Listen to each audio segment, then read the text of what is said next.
Bugün Xudo xolasa qo'ldan kelgancha 5 maktabga borishni planladik.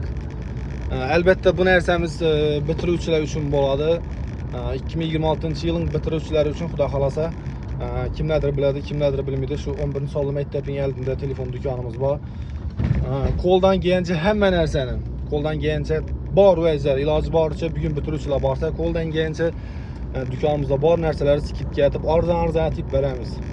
30 ming so'm, 30 ming, 35 ming so'm evaziga telefonlaringizni stiklo bilan chexol bosib beraman. Xudo xolasa bugun e'tibor qilamiz, bugun maktab bitiruvchilarining rahbarlari bor. Misol uchun Muqim maktabda 2 sinf bitiradi ekan, Qodir maktabda eshitishim bo'yicha 4 sinf deganing bo'ldilar. Sinf rahbarlariga mut laminati bosib beraman. Laminati mut bosib beraman. Kutib qolaman. Xudo xolasa O'zbekiston maktab boshqa yerlar ham boramiz. Bemalol kelaverasizlar.